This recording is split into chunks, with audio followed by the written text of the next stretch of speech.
Esse cara aqui, ó, foi pra Palestina porque ele queria fugir da guerra que tava rolando no próprio país dele. Fala galera, meu nome não é Juca, eu não sou historiador e esse é o canal História Maluca, com os momentos mais divertidos, inusitados e bizarros da história humana. Presta atenção porque além de eu contar a história desse cara aqui, eu vou também contar a história da religião Rastafari e o que esse cara tem a ver com isso. Primeiro vamos começar com a história da Etiópia. A Etiópia é um dos locais considerados como o berço dos humanos anatomicamente modernos, ou os Homo sapiens, sendo o fóssil mais antigo encontrado na região datado do Paleolítico Médio, mais ou menos 200 mil anos atrás. Lá também é berço de um dos impérios mais antigos da África, o Império Damote, que existiu entre os séculos 10 e 5 a.C. Depois dele veio o Império Aksum. No século 3, há registros de que o Império Aksum já tinha se convertido ao cristianismo. Esse império se tornaria um bastião da resistência à expansão islâmica do século 9. Na Idade Média, esse império adotou o nome Etiópia e existem duas explicações para esse nome.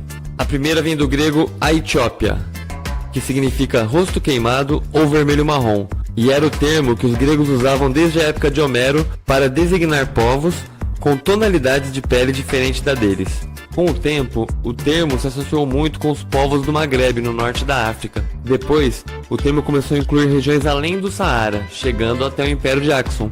A outra explicação, essa com menos evidências históricas, é que o nome do país derivou de Etiópis ou Etíopes, que foi um rei lendário de Aksum. Já no final da Idade Média, o agora Império da Etiópia começa a ter contatos diplomáticos com Portugal e Espanha. No início da Era Moderna, o Império tem uma disputa interna de grupos pelo controle do imperador e entra em um isolamento diplomático que dura quase um século. Esse isolamento acaba no início da Era Neocolonial, com uma aliança entre os impérios britânicos e etíope. Em 1889, o imperador Menelik II consolida o território da Etiópia mais ou menos no formato como nós conhecemos hoje. E em plena Era Neocolonial, o reino dele resistiu às primeiras tentativas de países europeus de colonizar a região, sendo o confronto mais marcante a Primeira Guerra Ítalo-Etíope, entre 1895 e 1896, que foi vencida pelos etíopes.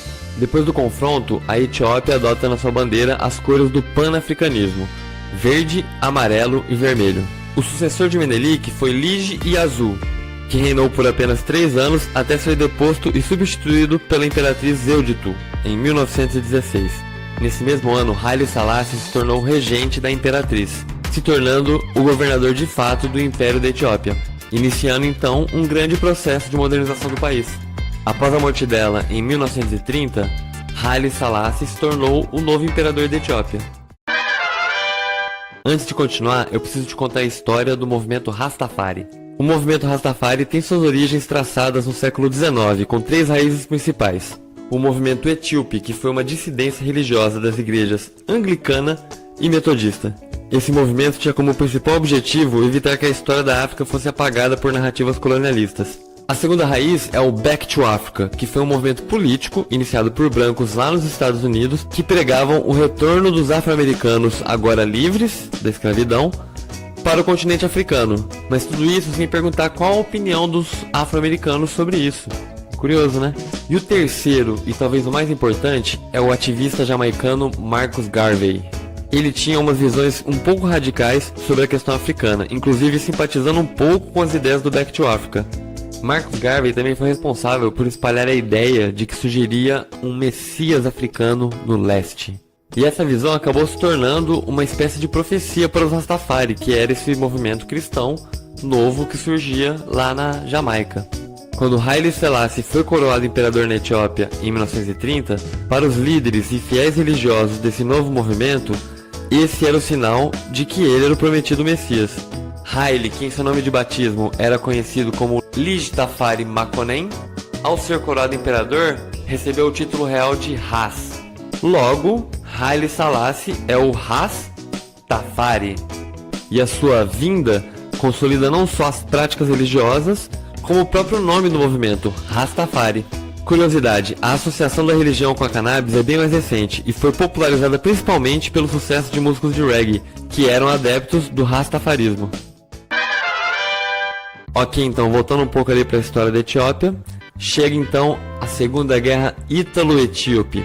No dia 3 de outubro de 1935, a Itália fascista liderada por Benito Mussolini ataca a Etiópia sem uma declaração formal de guerra.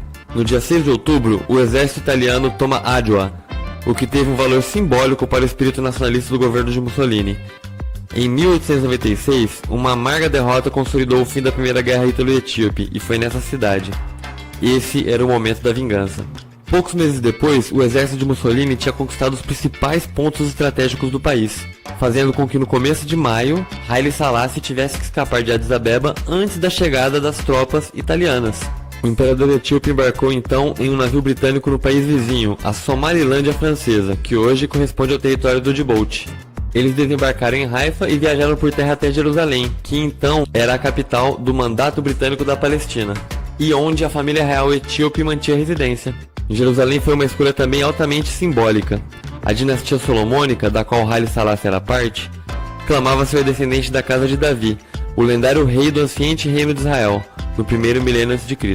De Jerusalém, Selassie iniciou uma campanha internacional de comoção com a situação da Etiópia, lutando para mudar a percepção dos países europeus em relação à soberania de seu próprio país, que ficava na África, até então visto como um território colonizável pelos europeus. Em Genebra, teve a oportunidade de defender seu caso diante de representantes da Liga das Nações, a organização que depois daria origem às Nações Unidas. Lá, falando na língua natal de seu país, Haile Selassie foi ouvido por todo mundo, e a situação na Etiópia cativou milhares de pessoas do planeta. Ele até virou a personalidade do ano e foi capa da revista Times. Mas a situação da Etiópia só se resolveria mesmo durante a Segunda Guerra Mundial.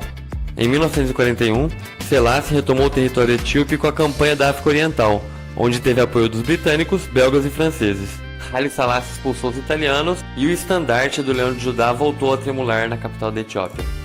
Rastafari governaria o Império Etíope até 1974, quando ele foi deposto por uma junta militar e o fim do milenário Império Etíope foi declarado pelos revolucionários. Haile Selassie ficou prisioneiro deste novo governo até 1975, quando ele morreu sob circunstâncias misteriosas. E essa foi a história de hoje. Antes da Segunda Guerra, o lugar mais seguro que tinha para esse cara escapar era Jerusalém, na Palestina. Se você gostou do vídeo, curte, compartilha, se inscreve no canal e semana que vem tem mais. Toda quarta-feira vídeo novo. Até lá.